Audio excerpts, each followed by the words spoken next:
What's going on, Colts Nation? Welcome back to another episode of the Bring the Juice Colts podcast. Today we're going to be doing a Q&A based off of questions that you guys had for us. We're going to answer a couple of them tonight. My good friend Lawrence Owen, Mr. Colts Law himself, with the really nice jacket on right now. How are you doing, my friend? Cold. Feel like I'm in New England. I wish I was, so I could rub a little, salt. Yeah, but oh well. Oh man, we're gonna have fun with that. Even if the Colts do absolutely nothing the rest of the year, we get to say we at least beat the Patriots. Colts fans will be happy for a long time. At least let's not make this our Super Bowl. All right, we've had a different Super Bowl to go to this year. Yeah, let's just all right. So we exercised a 12-year demon. That's what we did. Yeah, exactly. All right. So we had a couple of questions from everyone here. Well, we obviously didn't get all of them, but we got a couple here that could go in handy. So first question that we have here, and Lawrence, we'll start with you on this one. We got one from Nathan Barnhart here saying, do you think that the cornerbacks that have been stepping up as of late, meaning primarily Rock Yassin and Isaiah Rodgers, can they both play well enough into January to cover up the Colts' lack of pass rush against quality teams in the playoffs? Honestly, I've been seeing our pass rush get a lot better over the last few games. I know Tom Brady was never comfortable in the pocket. Mac Jones generally wasn't all that comfortable in the pocket. I think our pass rush isn't doing too bad, but both of our units right now are feeding off each other. Yes, our young guys, Rock, he's doing fantastic this year, as well as Kenny Morris came back, because Kenny Moore didn't start the season off very well. He came back and is playing very, very good football, back to the way we're used to seeing. Rock's playing top guy. I think Rock's playing good enough to be a CB1 right now. No one's throwing in his direction because he's blanketing receivers. Yeah. And Rodgers still makes mistakes occasionally, but that's to be expected with his youth. We still seen a lot of that with Rock Ya-Sin in his youth and trying to lock down that position. And the NFL's a different animal than college. Yes. So yeah, I do believe so. I believe that with the health of our defense coming back around, we're going to see a lot more in the pass defense than what we normally did. Against the Patriots, we did such a good job right up to the fourth quarter until the Colts went soft. They did, again, went soft in the fourth quarter. Yes. But they were up 20-0, and the idea was make them take a long time to get down the field and that kind of stuff. Minus that Rodgers, in my opinion, that was a slip up on Rodgers, where that big pass down to N'Keal Harry that ended up being a touchdown later on in that game. Other than that, I thought our cornerbacks played absolutely phenomenal. Yeah, I mean, we've seen it all throughout the last 6 weeks. I mean, how many times has an opposing team come in with a fantastic receiver? Buffalo Bills, Stephon Diggs. I mean, Diggs had 2 touchdowns in that game, but he only had 4 catches for like 40 yards. It wasn't like he was taking the top off of defense. I mean, Tampa Bay, didn't Godwin and Evans combine for like 50 yards together? I mean, You're looking at it. The weakness of the Colts defense is the inability to protect against tight ends in the middle of the field.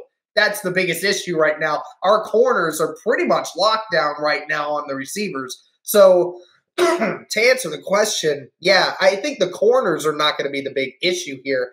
I think the biggest issue is still our inability to cover tight ends. And that's not a personnel thing.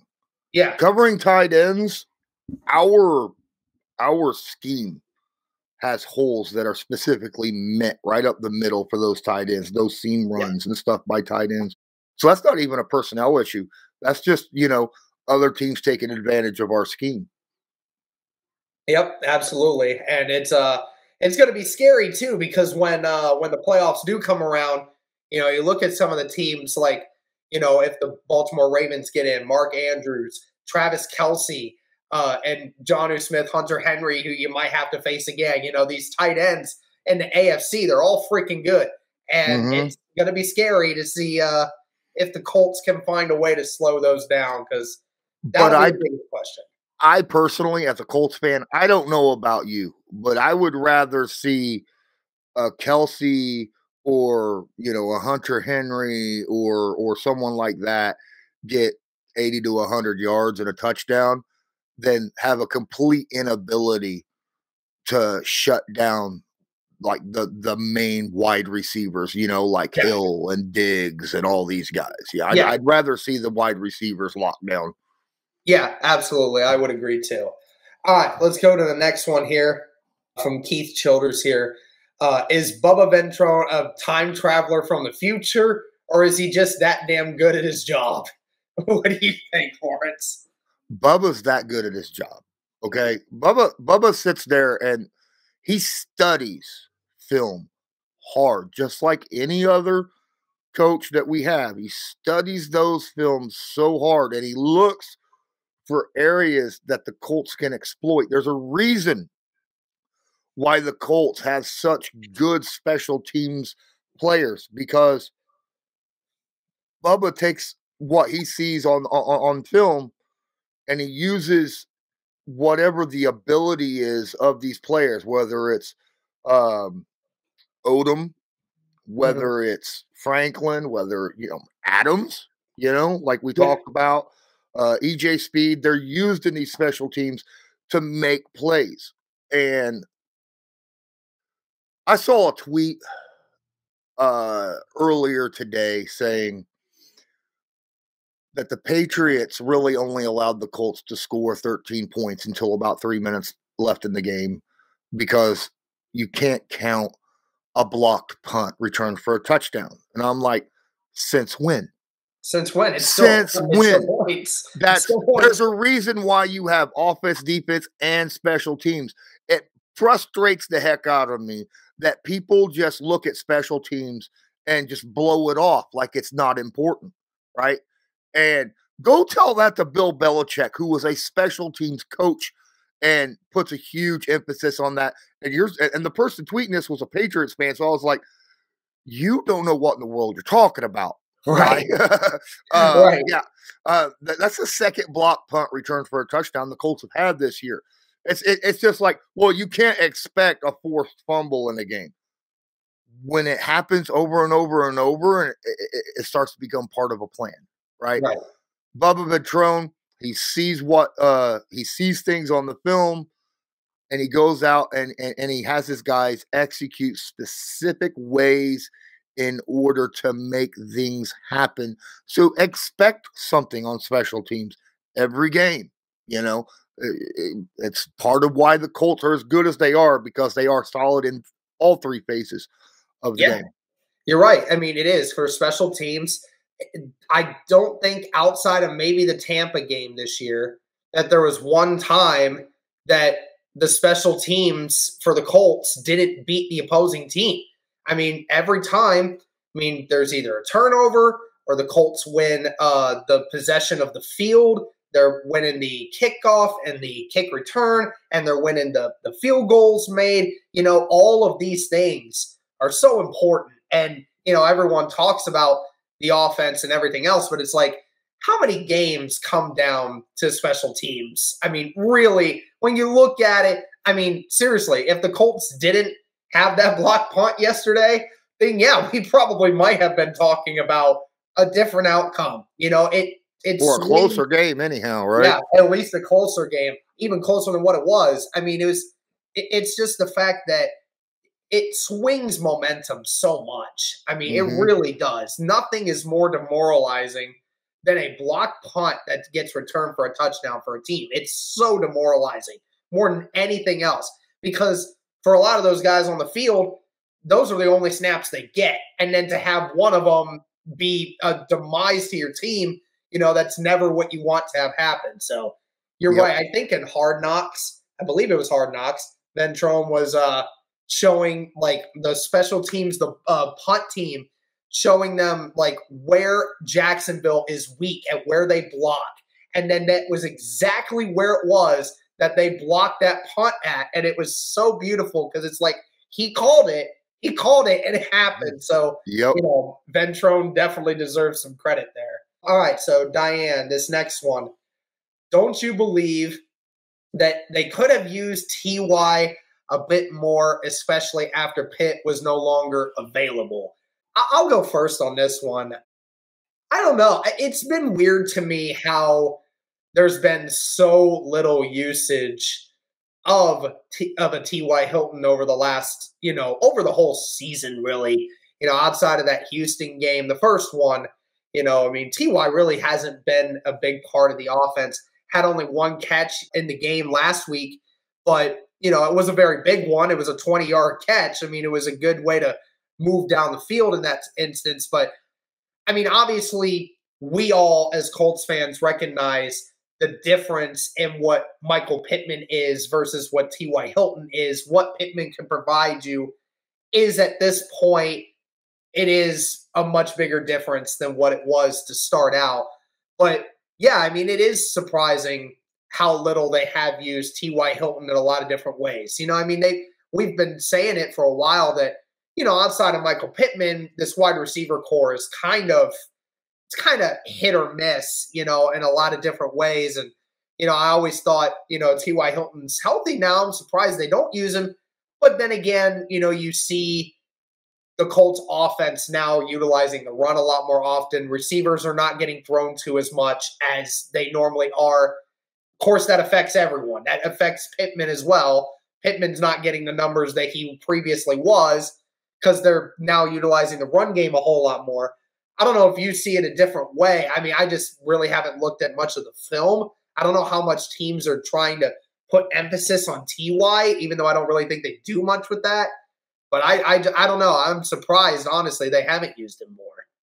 Well, first off, look at it as, TY basically has been hurt all this year all the way up to week 10, right? So that's like 2/3 of or over half of your season is gone. T.Y. Hilton unable to be out there on the field because remember, Carson Wentz missed all of preseason and training camp. And then T.Y. Hilton gets hurt and he misses all the way up to week 10. So basically, Wentz and Hilton has had no time to sit there and get a connection down until about week 10 when he came back from injury. At that point, it's been the Jonathan Taylor show ever since then, right? And when your main goal is to run the football, you want big, strong receivers out there that are going to be effective at run blocking. Is why you're going to see a lot more Michael Pittman, a lot more Zach Pascal, a lot more Ashton Doolin, and then, of course, your 3 tight end sets as well, maybe even an extra running back. The role of T.Y. Hilton, while we're in a run mode, drops significantly on the field, and that's probably has a lot to do with it. After Michael Pittman gets kicked out the game, at that point, we saw some T.Y. Hilton in that a couple times, before he got kicked out of the game. But after that game, you started seeing a lot of jumbo packages, a lot of 3 tight end packages with big receivers like Pascal and Doolin out there, and you could tell Frank Reich's objective at that point was we're going to run the ball, we're going to eat clock, and we're going to wear this defense down, and we're just going to impose our will on them. And at that point, T.Y., for the most part, isn't part of that package, So that I think that's why that happens. There's going to be games where T.Y. is going to be involved a lot more in rather than that. It hasn't happened a lot this year where the Colts find themselves down or in a shootout with another team. Generally, the Colts have been up, in the first half of games. So they can run the football a lot more. You don't see as much TY. There will be games where TY is going to be able to play. We're going to end up facing teams like, you know, like you said earlier, the Chiefs and stuff like that, where we're going to have to throw the ball a little bit more, and T.Y.'s going to get his. Gotcha. And also, I want to mention this now. I hate to go off on a tangent here, but I have to mention this because it just got brought up to me in my own head here. I wanted to give a shout out to you, actually, because for this reason. So I'm going back to the Jonathan Taylor run yesterday or Saturday. Mm-hmm. I'm going back to that. And there was one specific block made by a specific individual on that play that's not getting talked about that much because we're all talking about the offensive lineman here. And you had an affinity for telling a lot of people on Colts Twitter, especially when we drafted this guy, that this guy was actually a much better blocker than what a lot of people gave him credit for. And you already know who I'm talking about. That's Kylan Granson. Now, he was the one that set that edge on Collins on that outside. He was all alone, all by himself out there. That helped create that lane, that space for Jonathan Taylor to do his. And then obviously Eric Fisher making that move on the other side. I just wanted to give a quick shout out to you because I rewatched it and I saw that was Granson. And because I had somebody on Twitter today that was telling me that was Doyle, and then I reminded myself, said, no, that was Granson that made that block. Like, we think of Molly Cox or Jack Doyle doing those kinds of blocks. But I got to give a shout out to you because Granson is absolutely just living up to your word, and he has been blocking very well. I mean, I've seen a lot of times where the Colts are doing the triple tight end package, feeling confident enough in Granson to be able to make those blocks on the edge. So I got to give shout out to you, man. Granson made one of the biggest blocks on the biggest play of the day, and it reminded me of you. Well, I mean, I appreciate that Granson's the guy that was out on the field doing it. So, yeah, I just say what I see on film. You know, he's out there busting his butt, and some people just don't happen to notice things. You know, yep. they don't see that he's actually an efficient blocker, and he is. He really is. He's not at the proficiency that Jack Doyle's at. Right. I'm not going to put – there ain't many tight ends out there that are, okay? Mm-hmm. But he's a rookie. He's got time to improve even more, you know? So give the guy some time. I think that he'll be a good long-term Colt if he just keeps on improving week after week, year after year as he's here with the Indianapolis Colts. Absolutely. All right, so let's go to the next one. Yogi One Kenobi here saying, what's the best and the worst thing about this team as a whole right now? Oh, wow. Oh, my. There's a lot. There is obviously the physicality, I think, is the best thing about this team. The physicality overall, everywhere, in all phases of the game, this team is just a physical team. Yes. Maybe the most physical team in football. Yes, over Tampa Bay. Yes, over the Ravens, over the Patriots. You know, I think they are the most physical. The Colts just did to New England what New England did to Buffalo, and we did it better than what they did, you know. So I think that, you know, I believe that's, and it's a weird thing to say because we couldn't say that before. During the Manning and Luck eras, we were never around, oh, we're a physical team, let alone the most physical team in the NFL. We weren't even considered a physical team by our own standards. You know, yes. We were a finesse team. Andrew Luck, sure, man, for a quarterback, he was a physical quarterback. But as a team as a whole, that just wasn't that physical. Yeah, defensively in the Luck era, they were soft. Very soft. Yeah. And now, yes, we got light players that play big. You know, they play like big players. They're out there. They know how to lay their pads on people and do stuff. The run game, everybody on that offense. Neho from Saturday. Oh my goodness, laying the wood down on some of those receivers. So hard on one of them. He knocked himself out of the game for a while, right? He knocked himself and the wide receiver out. I mean, You know, geez. a lot of people talked earlier in the year about Sendeo, about how awful he was. I was like, just give him a little bit of time. He hasn't had a lot of actual live game play, right? He's been around the league for a while, but not a lot of live game play. And I was like, just give him time in the coverage. He is a monster coming downhill, though, when it comes to tackling. He comes to destroy, and that's why the Colts play him, because if anything else, if the safeties can come down and hit somebody hard, that's what Ballard and Reich want to see. So that's what will get you playing time. Worst thing about this team right now is the fact that 7 out of 10 times when the Colts walk in to the fourth quarter with a lead, I hate, and we've talked about this already, I get heart attack. I feel like every time we walk in, like in this game against the Patriots, right? And I'm not just saying about this game. There's all these games that we've gotten a lead on. In the back of my mind, the Ravens game, I'm like, oh, I've seen this movie before. I don't want to see the same ending, right? We start playing soft coverage, and I don't like that. I understand the concept for it, but I've always been the guy of you continue to play the style of football that got you to where you're at, right? I've always been a proponent of that. And when I see our team walk into a fourth quarter with a 3 or more score lead and they start playing soft coverage, can't blame that on the players. They're just doing what their coach is telling them to do. And I understand that is a winning formula in the NFL. And so I understand why Matt Eberflus does it. That's just one thing that I don't like about our team. I think, just to kind of add on to it, I mean, what I think the worst thing about this team is the fact that they beat themselves so much. And that's the only, and honestly, that's probably the reason why we've lost the majority of our games this year. It's not because the team in front of us is better than us.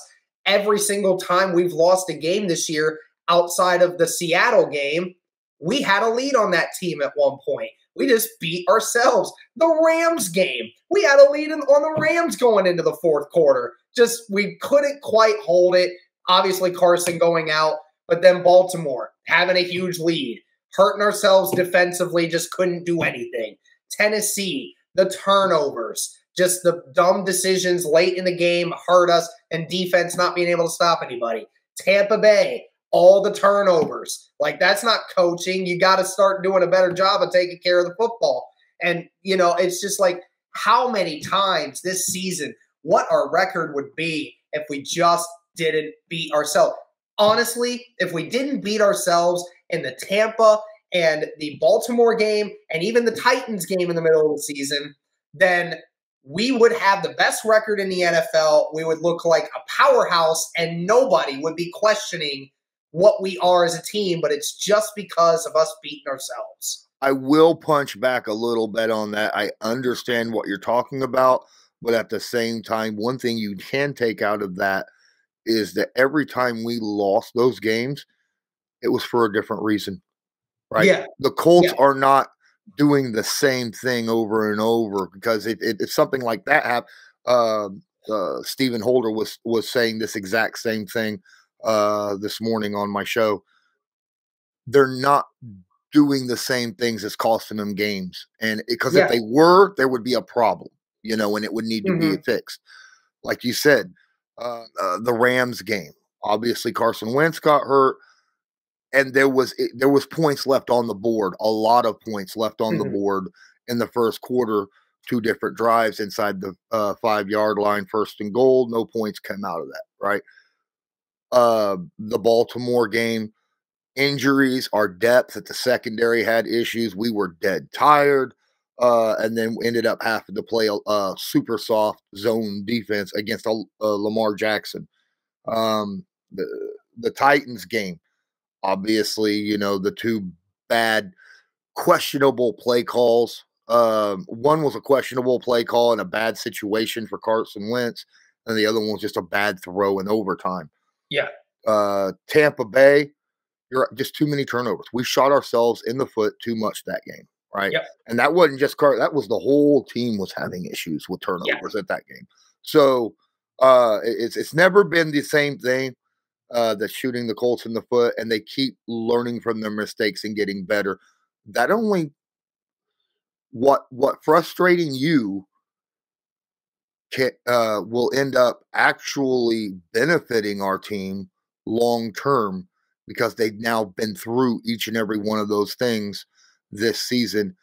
So going into the playoffs, they know that they've been in that situation and they know how to overcome that situation. And I'm really excited. Now we still got to get into playoffs. We're the 5th seed, but hopefully we can take care of business the next 3 weeks. Yeah, absolutely. All right, next question here. Porter Francis from YouTube here saying, can Carson Wentz get it done if JT can't? That's funny. I'm sure you'll have fun answering that question, because I know Cody, if he was here, he'd have some words there for that for sure. Okay, so Carson Wentz, first off, we've already talked about it. Carson Wentz didn't have to do much in that game. His job was a decoy. His job was basically keep the defense honest, throw the ball occasionally, make sure that they're not going to stack the box 100% of the time. Like they were already stacking at 48%. That wasn't his job. He had a bad game. He did have a bad game, though. He threw one interception. He had 2 other passes that very well could have been intercepted. I get it. He had a bad game. You know, Tom Brady has bad games. I'm just putting that. I'm just putting that out there. Yeah. You know, Patrick Mahomes, he had a game like that every game the first 4 weeks of the year this year, right? I mean, every player has bad games. But for the most part, Carson Wentz is fine, right? He has the 3rd best interception percentage in the NFL. The 3rd best. He only turns the ball over 1.2 times, 1.2% of his throws. All right. That's impressive. He's only been sacked. He's got the 9th best sack percentage, which is amazing considering, you know, he holds the ball too long. He's got a strong arm. He's got a cannon. He can place that ball anywhere he needs to. He's still with a team that he's trying to learn. We talked about it with T.Y. Hilton, right? Yeah. He's still got guys. He's still learning the ins and out of each guys, how they break on routes, the speed, getting their speed down, learning where to place that ball specifically for individuals like Mo Alley Cox. You know, he delivered that one beautifully. Cox missed it. That was the first time I saw him throw a perfect pass for Cox. Yeah. All year. And Cox dropped that one, right? It happens. But the year's moving on. He's getting better and better. In my opinion, I'd give a 1st and a 3rd round pick for that guy every day, twice on Sunday, because of what he has brought to this team. Yeah, I mean, seriously, you're right. And it goes back again to the same argument that, I mean, he really has not had more than half a season to figure this stuff out. He had no off season, really. I mean, he was dealing with injuries almost the entire off season, and he's still in his 1st year of dealing with this team. We're about to get into another question here soon about whether or not you would trade him away or not. I mean, basically, it's again, you're trying to come down to the concept of, do you think he's the future guy? And it's impossible to say that in 1st year, thinking that he has to be amazing in his 1st year in order to be able to say confidently, you can say going forward. There's been people that are in the comments that are saying, guys, there have been multiple times this year where Carson Wentz has shown he can get the job done. That Ravens game, the Colts should have won it. And you know why they should have won it? Because of Carson Wentz. Wentz literally, with 39 seconds left on the play clock in the 4th quarter, had to go 45 yards down the field to go and get that team in a position to make a field goal to win the game. They would have gotten the points. They would have won. Game over. Gets them to where they needed to go. Field goal kicker misses it. And again, we talk about Lamar Jackson all day that night, because Lamar Jackson wins the game, 436 yards, 4 touchdowns, 1 interception. Unbelievable. Carson Wentz had 400 passing yards that game too. 2 touchdowns, no interception, big 0. And also put his team in a position to win the game at the end. Just ultimately his team didn't do it. Like, there's been multiple times this year where Carson Wentz has put his team in a position to win the ball game. They just didn't do it. And that alone should make you think that he does have the ability to do it. I just don't understand why there's so much recency bias when it comes to one game where New England potentially has the best pass defense in all the NFL, and the Colts did not specifically do that for that reason, but yet everyone wants to keep saying, oh, well, I don't know about Carson now. It's like, dude, come on. Like, give me a break here. But whatever. I'm going to ask you this one because I know you'll have fun with this. And we talked about it before. Will the Cardinals' run D be able to slow down Jonathan Taylor? No. No. Just straight to the point. Nothing. No way. And why is that? All right. So the Cardinals' run D averages 4.7 yards per carry given up to offenses. Did you see what Detroit did to them this past week? Yeah. Detroit. Okay. Now put Jonathan Taylor. You know how many runs I watched in that game? And I'm not kidding. How many runs? I was like, if that ball carrier was Jonathan Taylor, that's a house run. I saw 5 of those in that game. 5. Okay. Okay. That's 300 yards.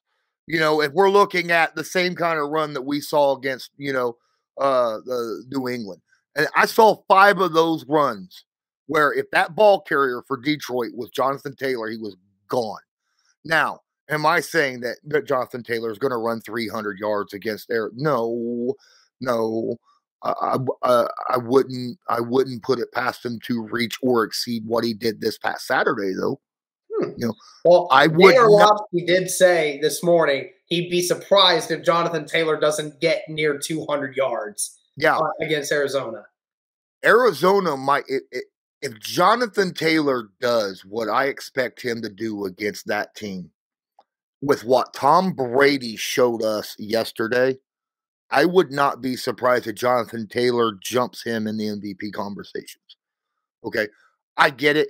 MVP stands for most valuable player. It should be MVQ because it's a quarterback. It's most valuable quarterback, not most valuable player. I get that. Jonathan Taylor, if he stopped right now running the football, no other running back would reach anything that he's got right now. Yeah, I don't think so. None others. None of them. And he would have Offensive Player of the Year in the bag, right? If he stopped now, I think that he gets Offensive Player of the Year. Yeah. I think also if he has a game like I think he's going to have against Arizona. But here's the thing. We may have to pass against Arizona. Yeah. Yeah. Right? There may be situations where we're going to have to pass. I'll guarantee you Arizona's going to load the box like a crazy. They're people too. They watch football. Yeah. That whole Arizona team this past Saturday was sitting behind their TV watching Jonathan Taylor going, oh, no. So we got him next week. So you know they're coming and they're going to do that. And then Kyler Murray, and I get it, Kyler Murray's not the same quarterback without Hopkins, meaning he's out for the season, but he's still got some really good wide receivers to throw to and a tight end that they traded for this year from Philly that a lot of you Colts fans wanted. I never understood it, but whatever. Yeah. But yeah, I expect Jonathan Taylor. Yeah. If he doesn't get at least 150 yards in that game, I'll be utterly shocked. I was going to say, yeah, I mean, I smell another 100 plus, at least a touchdown game for him coming. I'm sure of it, even with the adjustment. And again, like the thing is though, I mean, and that's the thing, New England, I'm surprised they didn't load and run more exotic blitzes even more because surprisingly, I mean, their secondary provides them the ability to do such things because you can trust that those guys in the back more times than not are going to win their matchup, more times than not. But with Arizona, you can't necessarily say the exact same thing about their secondary. It's not bad, but it's certainly not on the level of a New England. So you'd think that there would be a few more opportunities for the Colts to take advantage of. And now that Jonathan Taylor's got the attention of everyone, you can now do a few more different things offensively, throwing the football that you couldn't do against New England. So we'll see. I certainly hope Jonathan Taylor does well because, if he doesn't, then, that kind of ruins the whole point of the offense right now. Kind of going off of that with the Arizona Cardinals, Nisky Cap was saying, is confidence against Arizona up or down after their shocking and embarrassing loss to Detroit? So does Arizona come into this defeated, or do they come into this with a lot of different energy? Oh, they're going to come into this game with energy. I would expect them. You don't lose to Detroit and then come out the next game flat. You can't. Yeah. You cannot, right? It's just like I feel sorry for the Buffalo Bills next week, because what the Colts did to New England now, has to face the Bills at home, so I'm thinking that Buffalo, they're expecting a good hard fought team. Yeah, I'm expecting Arizona to bring it. Now, whether they have the manpower to do what they need to do to stop the Colts, that could be something different. But I truly expect them to come out and have a different type of energy in this game than what you've seen the past couple weeks from the Arizona Cardinals. Gotcha. All right, so this is one of the few negative comments that we've gotten in question so far, but I kind of felt like it would be decent to ask it at least. Gregory Cyr asks, is there any way we can get a replacement for Wentz next year? I never liked this trade from the start. So obviously Gregory's not a fan of Carson Wentz. What do you say to that, Mr. Owen? Can we get a replacement for Carson Wentz next year? A replacement helmet to make sure that it's a little bit sturdier, so that, you don't get hurt. Replacement socks. I heard Carson Wentz needs some new socks to go hunting with because it gets cold in the wintertime. So go get ankle story because of the two ankles. Well, that too.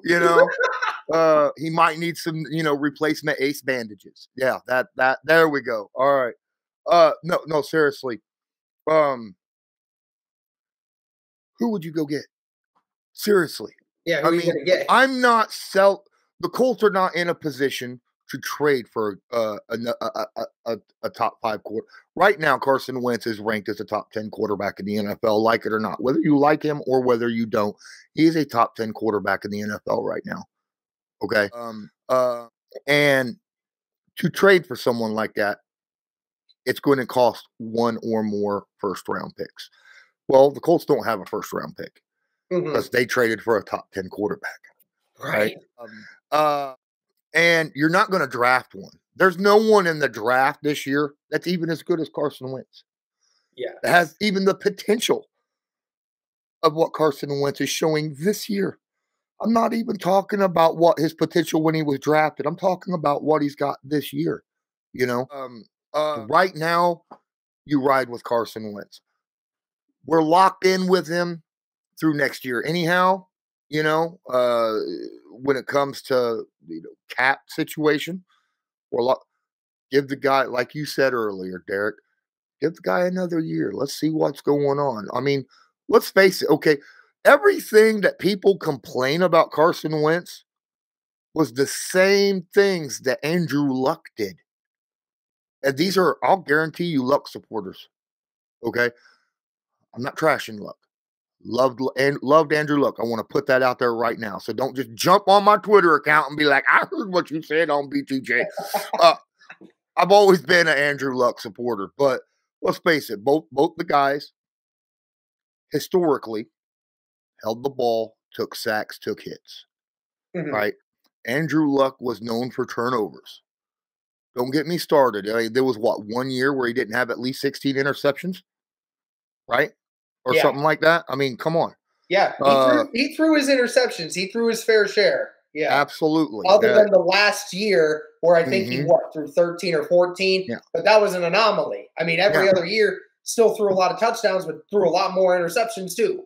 Exactly. Carson Wentz actually throws less, has a less interception ratio, even with the year. Think about that. Andrew Luck, on average, threw something like 16 interceptions a year. Carson Wentz's bad year, where everybody's like, he's a turnover machine. He had 15 picks. Okay? Yeah. So think about, he led the league that year with 15 picks. Very odd that, that was the highest, because generally 15 picks, that's kind of low for being the most picks in a season by a quarterback. No, Carson Wentz, Andrew Luck play very, very similar style football, but I honestly believe that Carson Wentz is more protective of the football than Andrew Luck. Now, Andrew Luck was just more naturally gifted as a thrower. Yeah. He was very good at leading receivers and things of that nature. That I'm not comparing the two like overall in their skill levels. I still think Andrew Luck was much better than what Carson Wentz is overall, but they play very similar football. And there's no one out there right now that the Colts could go get, whether in trade or in the draft, that could even come close to competing with Carson Wentz for the starting job. And again, like we're talking about it from the perspective of, guys, we can't just keep doing this 1 year analysis BS. It's become a toxic cancer to how people understand football. It's, you do it right now, and if you don't do it right now, you suck. I want you out. You don't deserve to be in here. It's like, look at what Tua Tagovailoa is having to deal with right now. Like, you just imagine, like, after his first season, and could only imagine not any kind of chance afterwards. People want to throw him out of the building. And now, all of a sudden, even though he's not playing great, is still leading this Dolphins team to a 6-game win streak right now and helping them win. Like, again, we have to stop thinking that a new quarterback in a new system, even with the pedigree of a Carson Wentz, that we have to just immediately be great. Give the guy an off season, for crimini's sake. He had one off season, and half of the off season he wasn't even able to do anything because of his injuries. I'm almost certain he's not going to do it again. I'm almost certain. Thankfully, the injury he had this off season, that's done and over with the surgery, so we won't have to worry about the same injury ever again with that. And he's got a second foot. For Nelson's sake, we don't have to deal with him for that either, because he had the same thing. So it's just, again, we're thinking too much in the moment here, guys. This guy still has almost 30 touchdowns and has only 6 interceptions, has thrown for 3,000 yards, is completing 63% of his passes, and is not costing us games other than the one time. I mean, that's it. I think. Name a quarterback that hasn't cost their team a game this year. AKA like what we just saw yesterday. You think Tom Brady's not at fault for what happened? I mean, I know that a lot of their players got hurt, but that's supposed to be the GOAT, right? I mean, that's supposed to be the GOAT. You're supposed to be better than that. Tom Brady had problems that game. His receivers had problems that game too. And I'm not his receivers were dropping footballs before they got hurt. Right. But it was also Tom Brady. Tom Brady's had bad games besides just the last past bad game. Okay. Right. You see bad games from everyone, Patrick Mahomes and Lamar Jackson and Josh Allen and, even the great Aaron Rodgers, who leads right now in MVP voting and was the former MVP of the NFL last year. He's had bad games, right? Every quarterback does. You can't be perfect every stinking game. You just got to be able to win the majority of the time. And Carson Wentz does that. So if you're wanting to replace something, Christmas is coming up.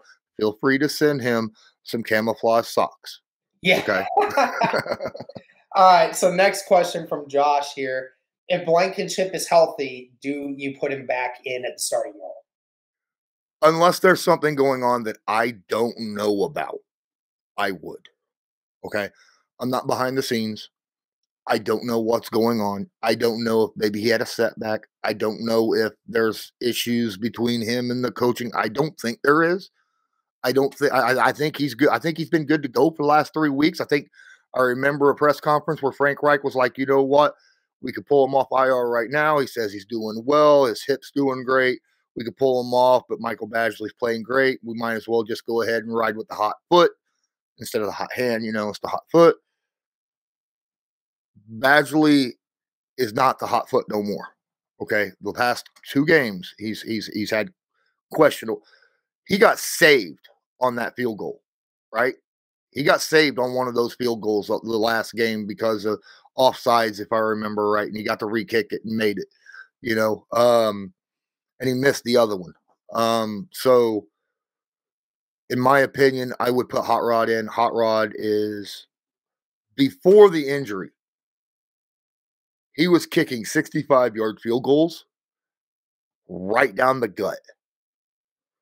What we were seeing in training camp and preseason, pre-game stuff, that kind of thing.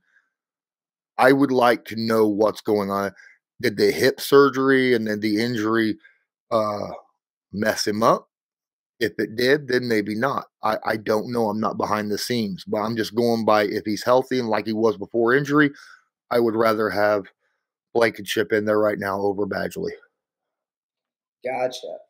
All right, that's an interesting take. Okay, so 2 more here, and then we'll be done with them. Jeff Stein asking, do the Colts need to re-examine the tight end position? And will Chris Ballard finally spend money to fill any part of the roster on the offense? Okay, re-examine the tight end position. Now, Jack Doyle's still playing very good football. I understand he's on the wrong side of 30. I get that. But he's still playing very good football for his age. Kylan Granson's a rookie and getting better and better as the season goes on, so obviously you don't move on from there. Mo Alley-Cox is a phenomenal blocker. Where's he been in the passing game? I love me some Mo Alley-Cox. Don't get me wrong. I love the Big Mac. But I'm seeing him drop passes, okay, when passes that he should be making. Yes. And it's making me a little uncomfortable. Do we move on from Mo Alley-Cox this offseason? It's a possibility. I would not be shocked if it happens. Now, that could change between now and the postseason. Maybe Mo Alley-Cox fixes whatever it is that's going on, whether it's a head thing or a hands thing. I don't know what it is. Maybe he fixes that. Him and Carson starts getting on a little bit of a tear. And next thing you know, it's like a Brady to Gronkowski type situation through the playoffs. If that happens, then there won't be probably any changes this offseason to the tight end position. But otherwise, I would not be surprised if Indy moves on from Mo Alley-Cox. As good as a blocker as he is, we don't need 3 good blocking tight ends. We do need good overall tight ends as well. So, and does Chris Ballard spend money this offseason for a wide receiver? Was that a question? Yeah, for this offseason, does he spend any kind of money to add to the roster? To add to the roster? Well, he's going to have to add to the roster. I think we have 26 players currently that are on our roster right now that will be on our roster next year. The rest of them, all their contracts end. All right. So you think about 26. So that's 27 players he's going to have to sign for the 53, not to mention all the guys all the way up to 90-man roster, right? Got like, what, 56 million or 60 million or something like that in cap space. That's not a lot of money to work with, but there will be some freed up cash. Does T.Y. Hilton come back? No. If not, that's $10 million. What are we doing with Xavier Rhodes? Yes, no, we're looking, another $8 million bucks. There will be some money that's freed up if they don't bring certain people back. I think that there's a possibility he could get not a top 5 player at a position, but maybe a top 10 player at a position. Okay. whether it be a cornerback, whether it be a wide receiver, something of that nature to add to the roster. But you figure he's probably going to want to extend Quentin Nelson next year. I get he'll have his 5th-year option he'll be playing on next year, but generally, just like with Ryan Kelly, they gave him that 5th year.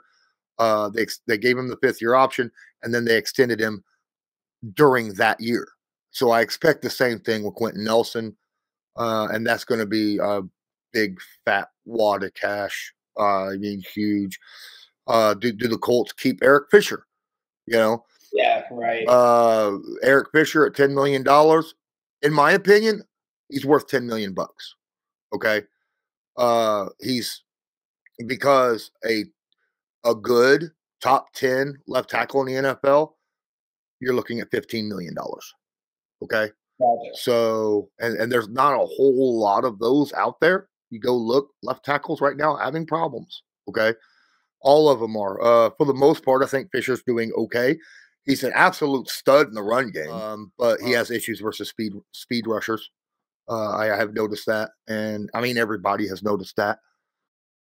But for the most part, I think there's a good possibility Eric Fisher could be re-signed next year, and I would not be opposed to it. I would not be opposed to it unless something opens up where one of them $15 million guys open. I wouldn't want to put $20 million. I mean, look how much the Colts are already spending more than anyone else in the NFL on the offensive line, right?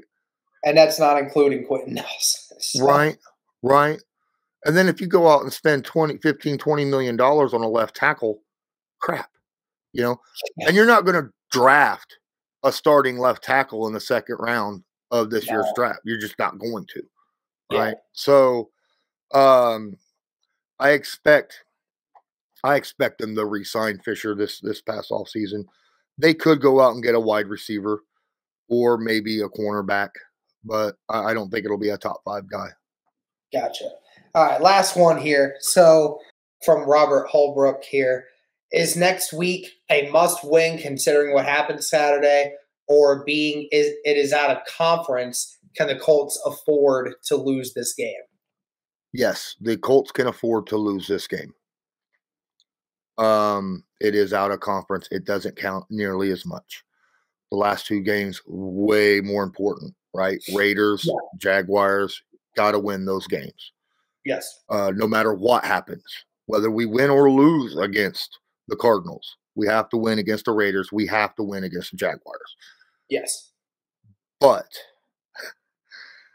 overall standings, if we have any shot at winning our division, and there's still a shot, the Colts have to win out. The Colts have to win out, and the Titans have to lose all but one of their games. Yeah. And honestly, you don't want to lose against the Cardinals because of it being a primetime Christmas game. The entire world will be watching, just like they were on the Patriots game. You want to put back-to-back primetime games on the national stage and go out there and prove to the world back-to-back against 2 of the best teams in the NFL right now and show them the Colts should be mentioned with them. Right? Mm-hmm. Yeah. Yeah. 100% agree with you. Yeah. I mean, we can afford to lose this, but for sake of national respect, for once in this small market team's life, can finally get that freaking respect that it used to get when the Manning era was around. If they win this game back-to-back, so 2 of the best teams in the NFL, you do it again both times, then yeah, it would work. Well, I just want to say something real quick. There's a lot of people out there that talk about, well, I want to keep the Colts as an under-the-radar team. I get that. I understand that. But that's only under the radar with other fans. It's not under the radar with coaches. Coaches watch film. They see games. They know what a team is like. So being, under the radar only works for fans. Okay. But national respect is what gets you more primetime games, right? which gets you more events, which gets the team more products to sell. I hate to say it, national respect gets you bandwagon fans. Bandwagon fans spend money on merchandise, which helps out the team, helps out the local area and things of that nature. So national respect, winning on a national level and gaining that respect is a huge deal. Yep, 100%. Yep, the Colts, if they want some national respect on that, they're going to have to come out and perform Saturday. We certainly hope they will. All right, that's going to do it for this one, guys. This was one part of the Q&A. Maybe we'll do another one of these towards the end of the year. But thank you guys again for the continued support. Shout out to my guy, Lawrence Owen, a.k.a. Colts Law. Be sure to check him out on YouTube. Thank you guys so much for tuning in. And as always, go Colts.